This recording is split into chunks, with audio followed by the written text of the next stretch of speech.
बंद हो बंद।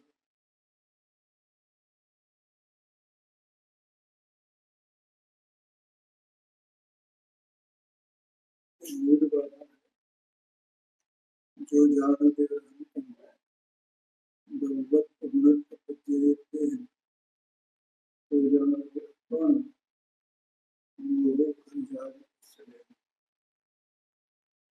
जो परमात्मा को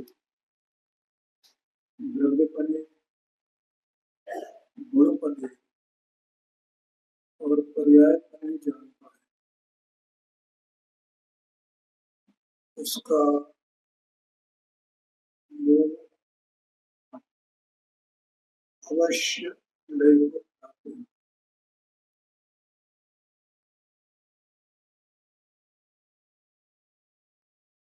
इसकी चर्चा कल हुई। अब यहाँ पर जो वास्तव में अरहंत को द्रव्य रूप से, गुण रूप से और पर्याय रूप से जानता है, वह वास्तव में अपने आत्मा को जानता है। देखो, कल मैंने ये कहा था कि यहाँ क्या कहा है, यहाँ ये नहीं कहा है कि जो अरहंत के तत्व को जानता है, गुण को जानता है, पर्याय को जानता है, ये नहीं कहा। तो बोला था ना, क्या लिखा है, अरहंत को तत्वपने जानता है, गुणपने जानता है, पर्यायपने जानता है, वो अपने को जानता है।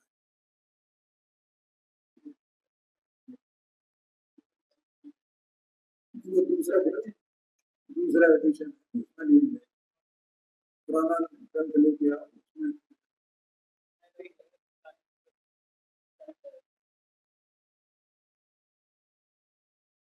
देखो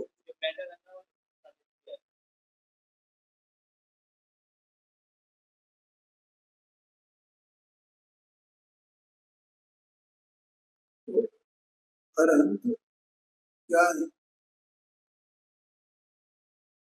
द्रव्य है कि नहीं? तो यहाँ कह रहे हैं कि अरहंत का द्रव्यपना क्या है, अरहंत का गुणपना क्या है, अरहंत का पर्यायपना क्या है, ये बताते हैं। ठीक है, तो जो उनका द्रव्यपना, जो उनका गुणपना, जो उनका पर्यायपना, तो सभी द्रव्यों का ऐसा ही होगा ना। और वे जीव द्रव्य हैं, तो सभी जीव द्रव्यों का द्रव्यपना, गुणपना, पर्यायपना भिन्न भिन्न होगा कि एक जैसा? एक जैसा होगा। अब यहाँ ये बता रहे हैं कि उनका द्रव्यपना क्या है, गुणपना क्या है, पर्यायपना क्या है। देखो, अब इसमें दूसरा वाक्य है, 3 से 4 लाइनें छोड़कर 5वीं लाइन से, वहां अन्वय वह द्रव्य है। ठीक है, अन्वय वह द्रव्य है, अन्वय का विशेषण वह गुण है, और अन्वय के व्यतिरिक्त वे पर्याय। क्या कहा? अन्वय है वो द्रव्य है, अन्वय के विशेष गुण है, अन्वय के विशेष गुण है, और अन्वय के व्यतिरिक्त भी पर्याय। देखो, जो वस्तु है ना द्रव्य, तो उस द्रव्य में पहली बात ये मैं कई बार बात कर चुका हूँ, वो द्रव्य कहाँ रहता है?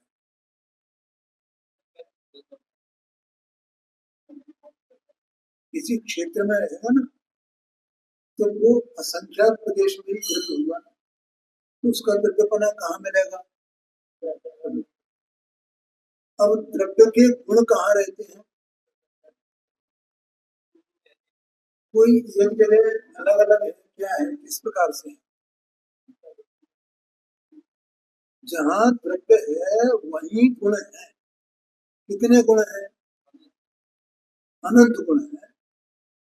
तो गुण यहाँ अनंत गुणों की बात नहीं की है, यहाँ गुण पने की बात की है।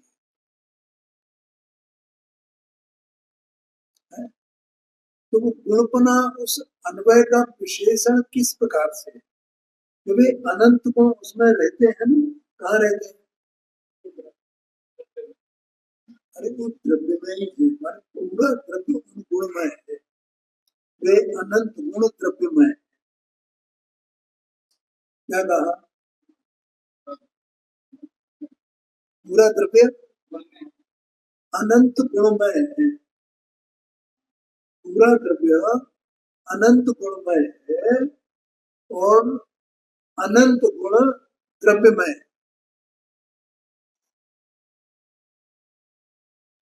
क्या क्या बोला?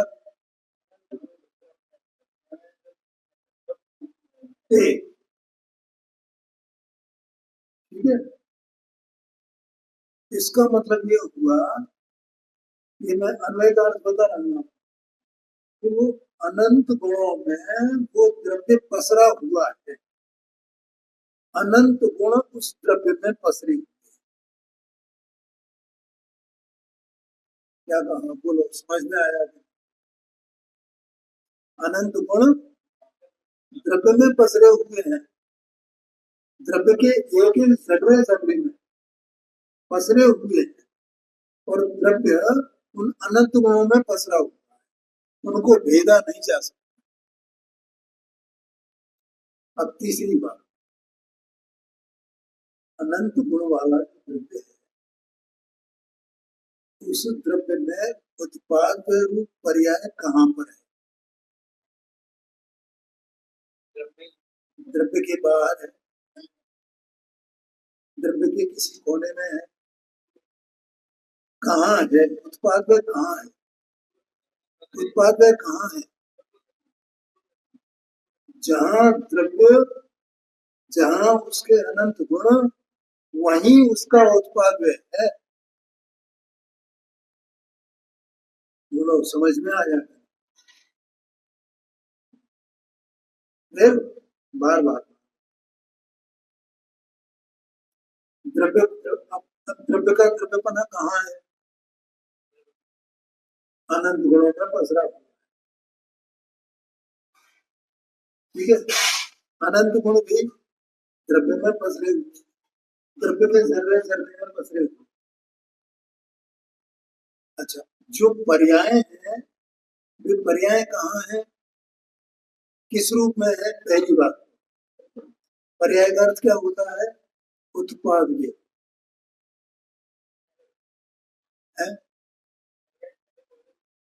हाँ, होने तो ना। मेरा प्रश्न तो ये है, जब उत्पाद है वो कहाँ रहा, कहाँ है उत्पाद? ये मैं अन्वय का अर्थ बताने जा रहा हूँ कि वो उत्पाद है उसी पूरे द्रव्य में पसरा हुआ है, वो द्रव्य उन उत्पाद में जो पर्याय है उनमें पसरा हुआ है। क्या कहा?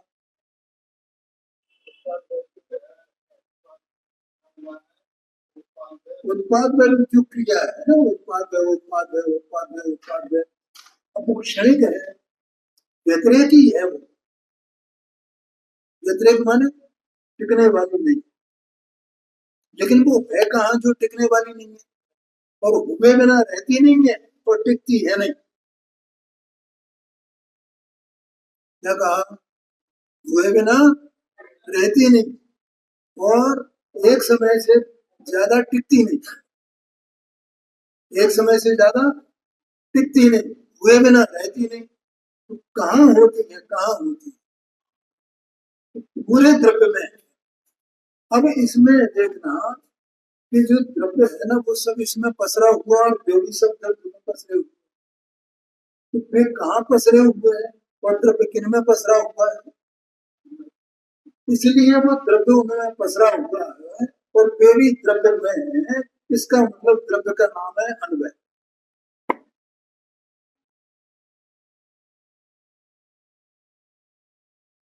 बोलो, अब हमें देखना हो तो हमें, अगर द्रव्य को देखना हो तो हमें गुण और पर्याय नहीं देखेंगे अभी, हमें द्रव्य का द्रव्यपना, मैंने ये अनुभव, ये है अनुभव पसरा हुआ शांत।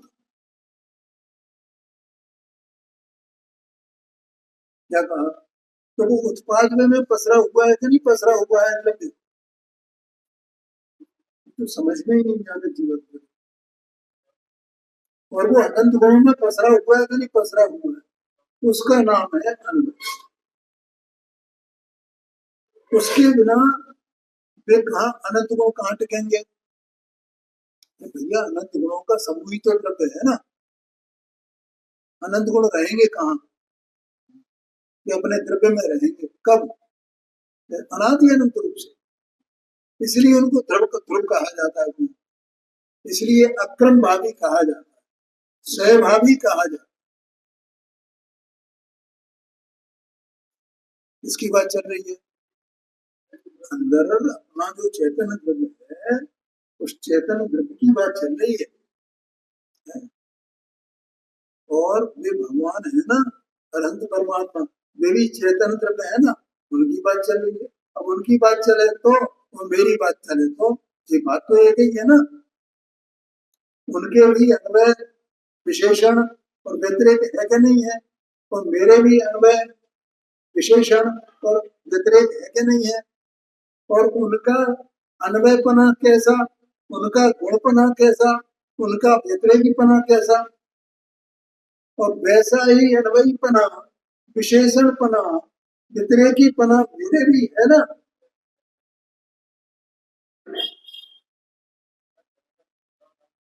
है तो ये बात है, ये व्यतिरेकीपना है, समझ गए ना। और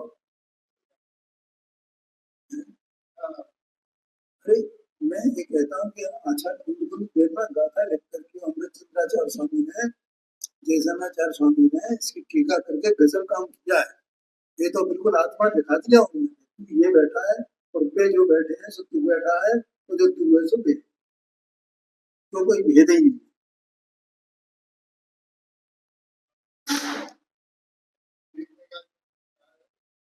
हाँ जी हाँ जी, कैसे थे, जो जान तेर अंतम तपत गुणत पच्चयते, सो जान, बोलो, यहाँ तो मुझे अनवयीपना बताना है, अनवयीपना क्या है, उसका विशेष, अब एक एक गुण है वे सब विशेषण है कि नहीं है, और जो उसी द्रव्य के भीतर में जो उत्पाद में चल रहा है, कहाँ चल रहा है उत्पाद, कहाँ चल रहा है उत्पाद, इसको तो ऐसा उत्पाद में ऐसा लगता है जैसे पूरा शरीर है ना, ये हृदय है ना, इसमें हृदय में उत्पाद को धड़कन चलती रहती है ना, ऐसा उत्पाद होगा उसमें, एक जगह एक जगह हो बस, और कहीं नहीं हो, पूरी वस्तु ही उत्पाद में रूप हो रही है, पूरी वस्तु ही गुण में हो रही है, वे गुण और उत्पाद में सभी ही वस्तु है, सब मिलके ही वस्तु है, बोलो समझ में आएगा।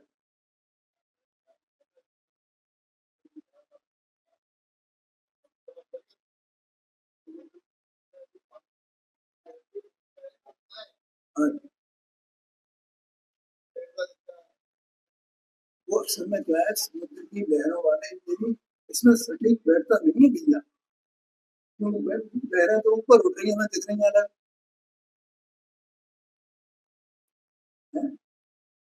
तो क्या होता है दृष्टांत होता है, उदाहरण होता है, वो एक देश होता है। ये उसमें कोई उस काल में कोई एक सिद्धांत आया, उस सिद्धांत को पुष्ट करने के लिए उसका उदाहरण दिया। अब वो जो लहरों वाला उदाहरण दिया जाता है वो केवल और केवल पर्याय की अनित्यता को बताने के लिए दिया जाता है, लेकिन पर्याय का स्वरूप बताने के लिए नहीं दिया जाता। तो पर्याय कहाँ रहती है, कैसे रहती है? जैसे वो लहर अनित्य है, क्षणिक है, ऐसे पर्याय क्षणिक है, बस क्षणिकता को बताने के लिए आया कि नहीं है। लेकिन वो लहर की तरह कहीं ऊपर उठ रही हो इसमें से, शब्द में से, ऐसा बिल्कुल भी नहीं है। वो इसी से भ्रांति हो जाती है। तो भैया वो जैसे समुद्र में लहर ऊपर उठती है ना, ऐसे इसमें से वो पर्याय ऊपर उठती है।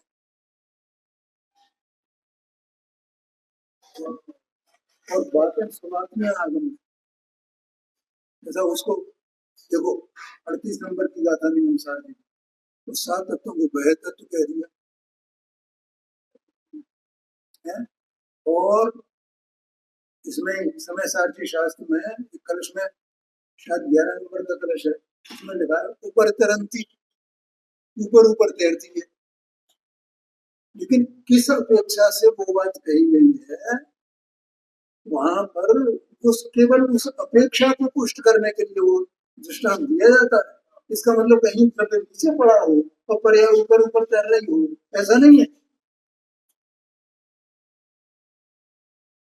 यहाँ तो द्रव्यपना, गुणपना, पर्यायपना जाना ही नहीं, वो उसको पकड़ के बैठ जाता है ऊपर ऊपर, और नीचे तो अंदर आत्मा शुद्धात्मा पूरा पड़ा हुआ है। ये भ्रांतियां बनी रहती है। तो जैसे वो उसमें वो चलती है ना समुद्र में, ऐसे पर्याय चलती है। और इसमें भी आया पर शक्तियों का प्रकरण पड़ा, अनंत शक्तियां वो चलती है।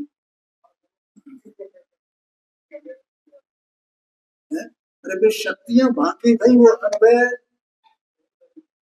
और उपगुण विशेषण और उसमें व्यतिरेकी रूप से वे शक्तियां हो चल रही है, व्यक्त हो रही, लेकिन वो बाकी वही पूरे द्रव्य में है, द्रव्यमय है। संसारी के सिद्ध, संसारिकी के सिद्ध की के अनंत की, किसकी? द्रव्य की, सभी द्रव्य है ना।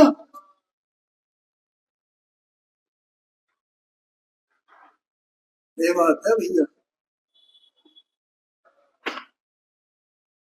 ठीक है। देखो और पढ़ते हैं, वहां अन्वय वह द्रव्य है, अन्वय माने पसरा हुआ, पसरा हुआ, और गुण वे विशेषण, अन्वय का विशेषण गुण है। समझ में आया कि नहीं आया? अन्वय का विशेषण गुण है, एक वचन है, एक एक गुण है ना, वो एक एक गुण किसके विशेषण है? क्योंकि वे गुण अगर नहीं हो, वे विशेषण नहीं हो, तो वो अन्वय को जाना कैसे जाएगा? देखो द्रव्य जो जाना जाता है, द्रव्य, द्रव्य का द्रव्यपना जाना जाता है, वो गुण पर्यायों से जाना जाता है। क्या कहा? द्रव्य का द्रव्यपना जो जाना जाता है, पहचाना जाता है, वो द्रव्य के विशेषणों से और पर्यायों से पहचाना। जैसे जीव द्रव्य है, उसको जीव क्यों कहते हैं? जीव क्या करता है, उसमें क्या करने की शक्ति है? जो शक्ति होगी वही तो काम काम करेगा ना, जिसमें जो शक्ति नहीं तो वो कैसे काम करे? जैसे ये जो शरीर है, तो शरीर में है ज्ञान है क्या? ज्ञान शक्ति है क्या इसमें? इंद्रियों में है या नहीं है? तो ये कैसे जानने का काम करें ये इंद्रियां और ये शरीर? वो कैसे जानेंगे? वो जानने की शक्ति किसमें है? जीव में है। तो जानने की शक्ति है तो ये जानने का काम करने वाला है। लेकिन ये तो नहीं करने वाला ना।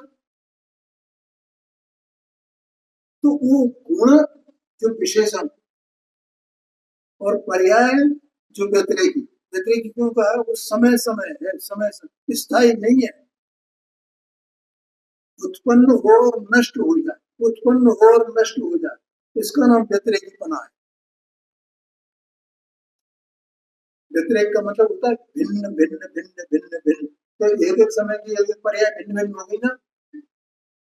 अनंत परमात्मा के भी भिन्न भिन्न है क्या नहीं? एक एक समय की एक एक केवल ज्ञान की पर्याय है। एक पर्याय वो नष्ट, दूसरी पर्याय वो नष्ट, तीसरी पर्याय वो नष्ट। चल रहा है कि नहीं चल रहा है? केवल ज्ञान की पर्याय, उसको व्यतिरेकी कहा। वो भी भिन्न भिन्न है। व्यतिरेक माने भिन्नपना, अनुभव माने अभिन्नपना। बोलो समझ में आया ना? प्रवचन साहब की भाषा बहुत कठिन है, ये जगत को समझ में नहीं आती। मैं अगर नहीं बताऊंगा आपको तो आपकी समझ में नहीं जाएगा। कभी ज्ञान में क्या होता है, विशेषण क्या होता है, विपरीत क्या होता है।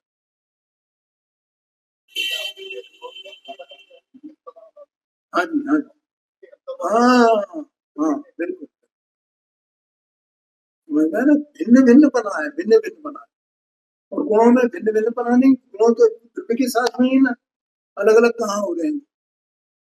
किस तरह अभी बता ना कैसे रह रहे हैं? उनको भिन्न भिन्न जाना तो जा सकता है, ज्ञान तो किया जा सकता है भिन्न पने का, लेकिन वे रह कैसे रहे हैं? अभिन्न पने रह रहे हैं ना। द्रव्य से अभिन्न ही है ना, द्रव्य उनसे अभिन्न ही है ना।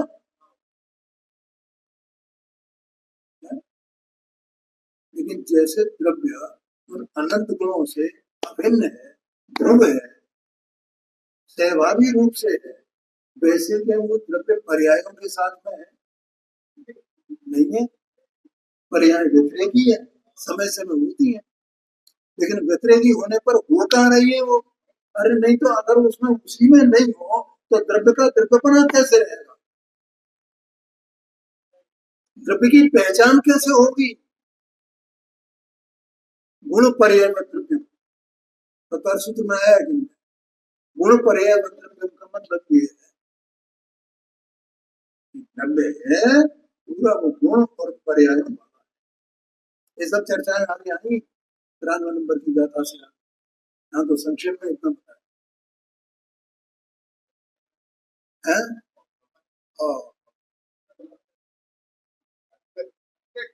हाँ हाँ जी,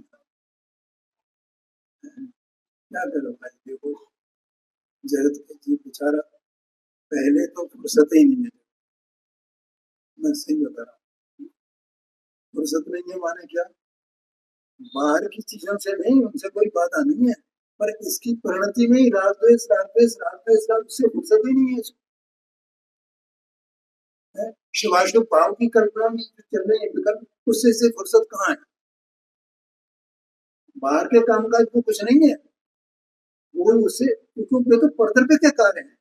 इसकी फुर्सत से फुर्सत न होने से उनका क्या संबंध है?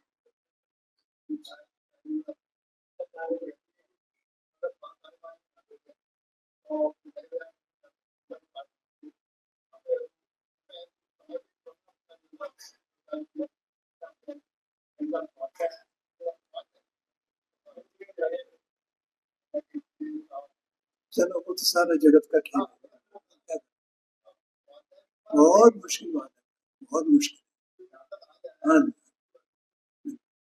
अनंत अनंत अनंत जीव राशि है, उसमें से 6 महीने 8 समय में 608 जीव मोक्ष को प्राप्त करते हैं। अनंत अनंत जीव राशि में कितना परसेंटेज मिलने का? हर जीव थोड़ी सिद्ध अवस्था को प्राप्त कर ले। कितना कितना काल हो गया इसको अपने संसार में रहते हैं? कितना काल हो गया? अनंत अनंत अनंत अनंत अनंत अनंत अनंत कल्प काल निकल गए। एक कल्प काल 10 कोड़ा कोड़ी सागर का होता है, 20 कोड़ा कोड़ी सागर का, जो भी है। मुझे पता नहीं है, मतलब ध्यान में नहीं है, तो शायद 20 कोड़ा कोड़ी सागर का होता है एक कल्प का। हाँ, 20 कोड़ी सागर का होता है एक कल्प का। एक कल्प काल का मतलब एक अवसर्पणी और एक उत्सर्पणी दोनों मिला करके एक कल्पकाल कहा जाता है। हाँ जी, हाँ, पहले काल से छठवां काल और फिर छठवें काल से पहला काल तक, इस तरह मिलाकर के ये कल्पकाल कहा जाए। इसमें 20 कोड़ी सागर हो गया। तो कितने कोड़ी सागर हो गए इस चीज को, इसमें गिनती नहीं, अनंत अनंत अनंत हो गए। और वो इसको फुर्सत ही नहीं है, ये कायम में लगा हुआ राकेश राकेश राकेश शिवा शिवा शिवा शिवा शिवा। कभी अपने बारे में फुर्सत ही नहीं सोचा है कि मैं कौन हूँ, क्या हूँ। और ये मौका भी मिला तो बस ये कर लो, ये कर लो, ये कर लो, कोई वही राक्षस की परंपरा चलती थी। थोड़ी ही देर के लिए एक बार विचार तो कर, और उस विचार करने के लिए जिनवाड़ी माता मिल गई है, नहीं तो तेरा जीवन ऐसे ही निकल जाएगा ना। खूब सब ये कर ले, खूब पुण्य कमा ले, लेकिन फिर क्या होगा, अपने को तो जाना ही नहीं। पुण्य से क्या कुछ अनुकूलता मिल जाएगी थोड़े काल के लिए, और फिर वहां तो वही युगों में चला जाएगा। फिर वही एक श्वास में 8-10 बार, जैसे तैसे तो यहाँ तक आया है मानुष पर्याय सुकुल संगोजित, और इसमें अपना विचार कुछ किया ही नहीं। हाँ जी, देखो लगी उसकी है जिसको ये विचार आ गए, ये विचार आता है तेरे को पर्याय, इसलिए मैंने विषय लिया। देखो आगे कहते हैं, सर्वतः विशुद्ध भगवान अरहंत में, अरहंत के स्वरूप का ख्याल करने पर जीव तीनों प्रकार युक्त समय को द्रव्य गुण पर्याय में निज आत्मा को अपने मन से जान लेता है, समझ लेता है।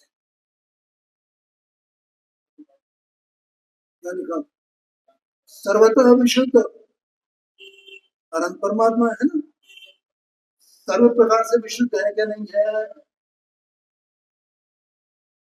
है? अनंत चतुष्ट रूप पढ़ रहे हैं ना, अनंत ज्ञान, अनंत दर्शन, अनंत वीर, अनंत सुख, सर्वदा विशुद्ध है कि नहीं है। कोई राग की कणिका उनकी परिणति में है, परिपूर्ण पूरे जगत से लोकालोक से परिपूर्ण अत्यंत उदासीन भाव, अत्यंत उदासीन भाव, सारा लोकालोक जानने में आवे तो भी कैसा उदासीन भाव, जैसा ये जड़ पदार्थ उदासीन नहीं।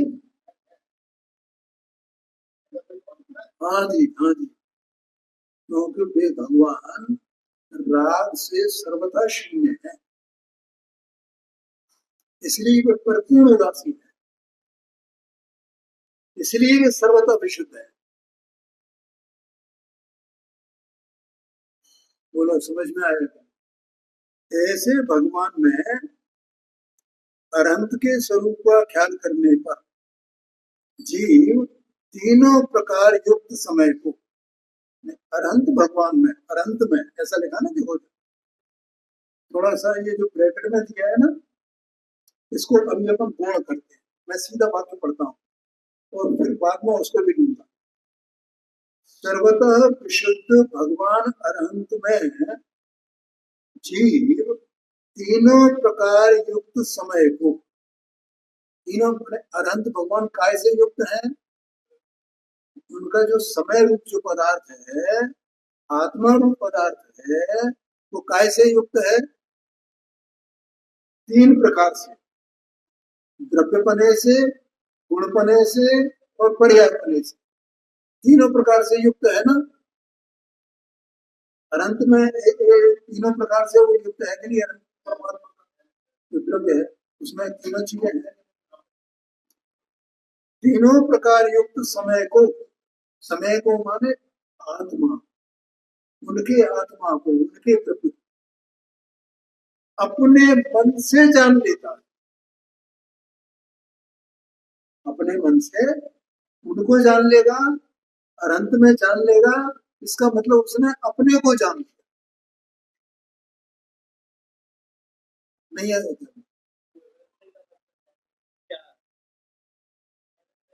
मन से, मन, इन्होंने बताया बहुत अच्छा शब्द, विचार से, विचार से, विचार से जानना चाहिए।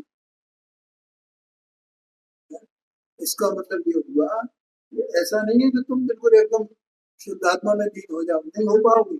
पहले तो अरहंत को जानना है ना, अरहंत के त्रिगुण पर्याय को जानना है ना।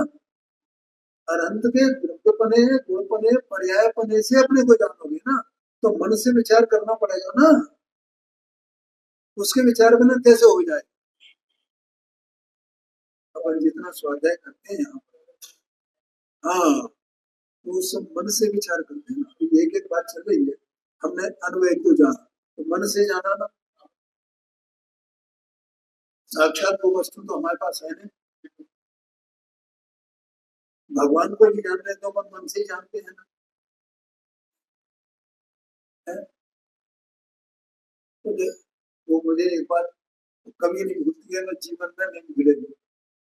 एक बार हम यहाँ दर्शन कर रहे थे, तो दर्शन करके और यहाँ पहुंचे, दादा बैठे, तो दो चार लोग बैठे थे, अब तो बहुत लोग बैठते हैं यहाँ पर। हाँ, तो दादा ने पूछा, तो चार पांच लोग बैठे, कि भैया अभी तुम दर्शन कर रहे थे, किसका दर्शन कर, ऐसा पूछा। क्या विचार कर रहे थे, क्या दर्शन? तो मैंने ये कहा कि दादा हम ये विचार कर रहे थे कि भगवान सुखी कैसे है? ऐसा मैंने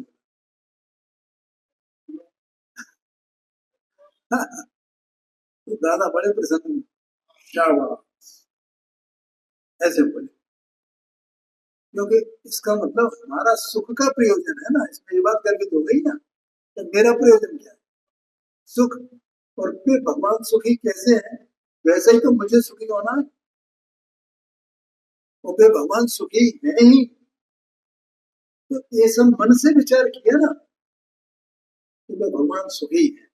हम उनके दर्शन करते हैं, मानो सुख के दर्शन करते हैं, तो ये सब मन से विचार किया ना। ऐसे ही अनंत परमात्मा, उनका समय, उनका द्रव्य, उनका पदार्थ तीन प्रकार से युक्त है। वैसे ही मेरा द्रव्य भी ये तीन प्रकार से युक्त है। ऐसा कोई मन से जान लेगा ना, एवं अपने मन से जान लेता है, समझ लेता है। ठीक है, हम यहाँ प्रकरण में आया था, अरहंत के स्वरूप का ख्याल करने पर, अरहंत में वो द्रव्य गुण पर्याय को देख ले, अरहंत में वो अन्वय पने को, विशेषण पने को, व्यतिरेकी पने को देख ले। ऐसे अपने में भी वो अन्वय पने को, विशेषण को और व्यतिरेकी पने को देख ले। जैसे वे हैं वैसे ही हम। जैसे मैंने अभी वो जो आपको दृष्टांत दिया था वाला, तो इसका मतलब ये है कि वो वहां सुख है, हमने सुख के दर्शन किए, तो यहाँ भी वैसा ही सुख है ना, होना चाहिए ना, तभी तो हमें ऐसा विचार आया। ऐसे ही भगवान का द्रुपने का, गुणपने का, पर्यायपने का हमने विचार किया, तो कब विचार किया कि मेरे में भी ऐसे ही द्रुपना, गुणपना, पर्यायपना है ना, समझना है। इसका आशय ये कतई नहीं है कि वे द्रव्य, जैसा उनका द्रव्य वैसा वैसा मेरा द्रव्य, जैसे उनके गुण वैसे मेरे गुण, और जैसी उनकी पर्याय वैसी मेरी पर्याय, नहीं, ऐसा आशय बिल्कुल भी नहीं। मेरे तो केवल ज्ञानी है, अनंत चतुष्टय वाले, मैं तो अल्प ज्ञानी हूँ। ये आशय नहीं है इस गाथा का।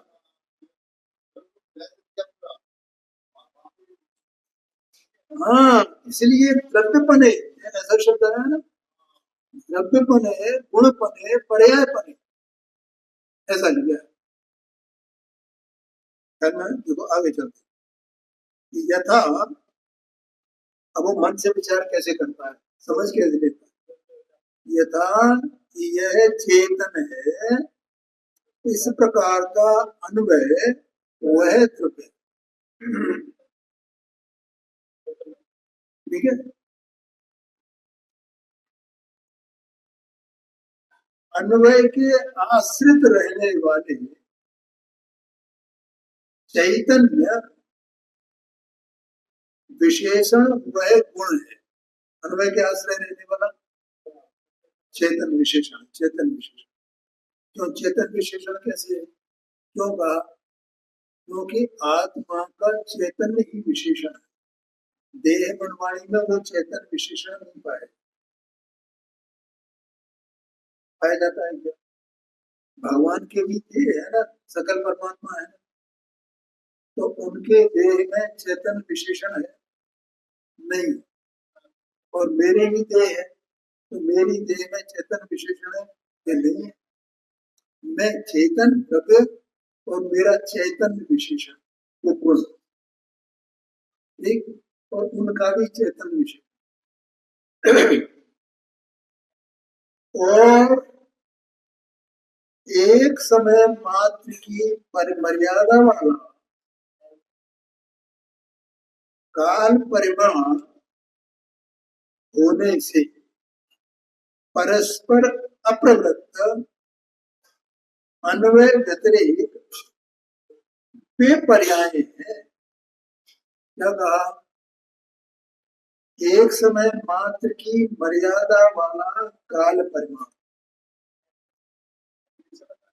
हाँ, परिमाण माने उसकी मर्यादा, दो दो बार वीडियो कोई दिक्कत नहीं, एक समय की मर्यादा कहो या एक समय के काल मात्र परिमाण, उसका परिमाण कितना है, काल की अपेक्षा से एक समय, एक समय, एक समय, एक समय की मर्यादा, काय की, पर्याय की, पर्याय की, अभी जितनी अपन ने चर्चा की ना, एक समय की मर्यादा, दूसरी समय वो टिकती नहीं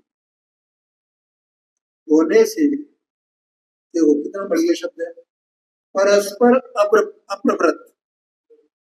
इसका मतलब क्या होगा कि एक पर्याय के साथ में दूसरी पर्याय नहीं होती, दो पर्याय एक साथ नहीं होती है। क्या कहा,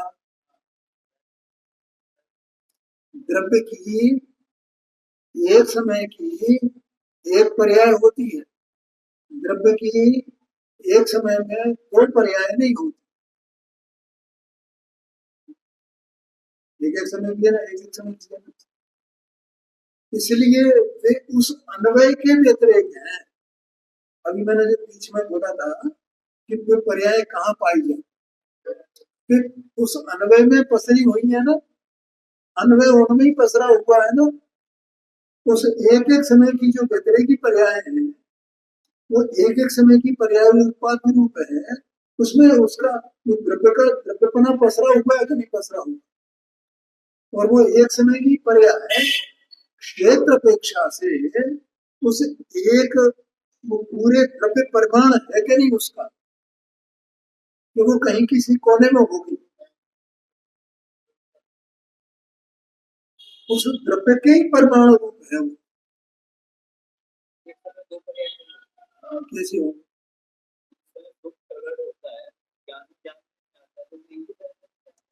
है जी।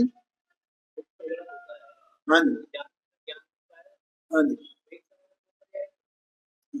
बढ़िया प्रश्न, मैं सोच रहा था एक बार, इसीलिए कहा जाता है पर्याय द्रव्य की होती है, गुण की नहीं। क्या कहा, तो द्रव्य की एक पर्याय एक समय की एक समय होगी, दो पर्याय होगी, क्योंकि द्रव्य ही सुख है, द्रव्य ही ज्ञान है,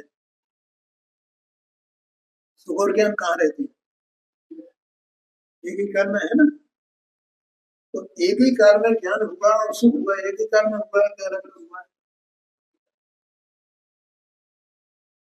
ज्ञान में सुख है, सुख में ज्ञान है, क्योंकि वे सब द्रव्यमयी है ना।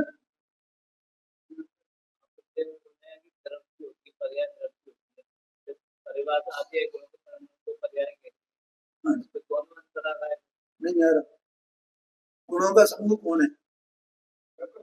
द्रव्य की परिभाषा क्या है? अच्छी बात है, कोई बात नहीं, बहुत अच्छी बात है। द्रव्य की परिभाषा क्या है? गुणों के समूह को द्रव्य कहते हैं। अब गुणों के परिणमन को पर्याय कहते हैं।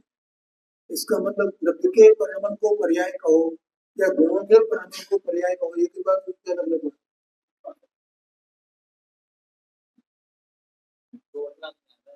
कोई बात नहीं, कोई बात नहीं, बिल्कुल तुम्हारी अकेली शंका नहीं, सबकी शंका।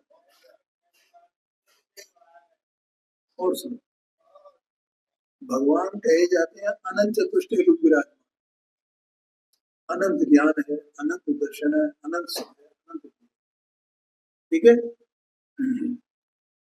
तो ये जो केवल ज्ञान की पर्याय है, सुख की पर्याय है, वीर की पर्याय है, दर्शन की पर्याय है, ये सब अलग अलग हो रही है, सब अलग अलग समय पर हो रही है, एक ही समय में एक साथ है, सबकी मिलकर के एक पर्याय है, इस सबकी अलग अलग पर्याय है। मैं बोलता पूछता हूँ, बढ़िया है। ज्ञान की, दर्शन, केवल ज्ञान की, केवल दर्शन की, अनंत सुख की, अनंत वीर की, ये पर्याय अलग अलग हो रही है, अपने अपने को हो रही है, कि एक सब मिलकर के एक एक पर्याय।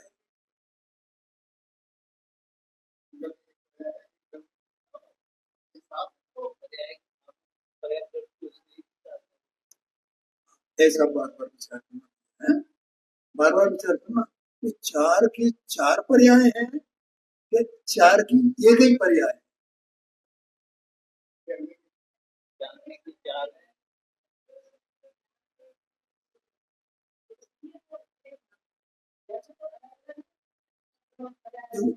ये गुणों का भेद करने से वे चार दिखाई देती है, कल में आया नहीं आया, लेकिन द्रव्य चार है क्या?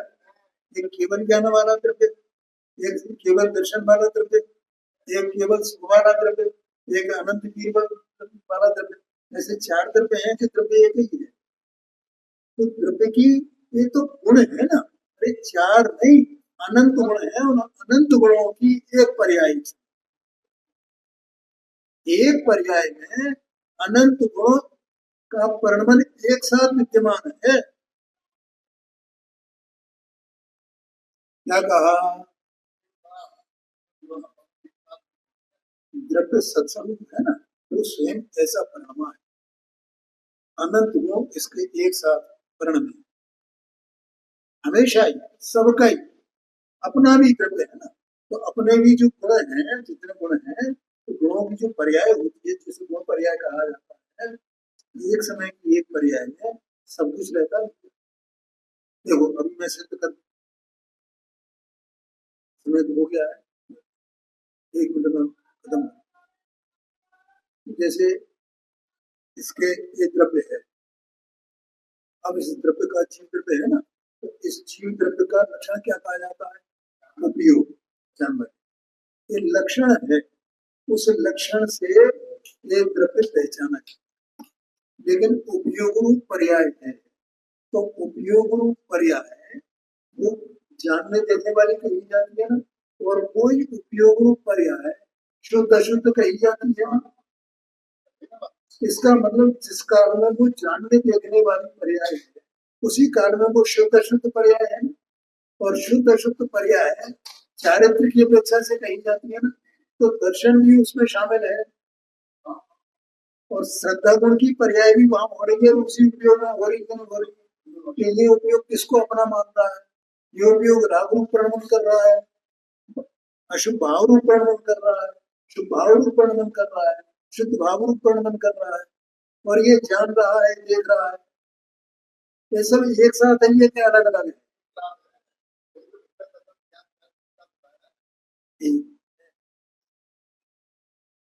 बोलो, समझ में आएगा?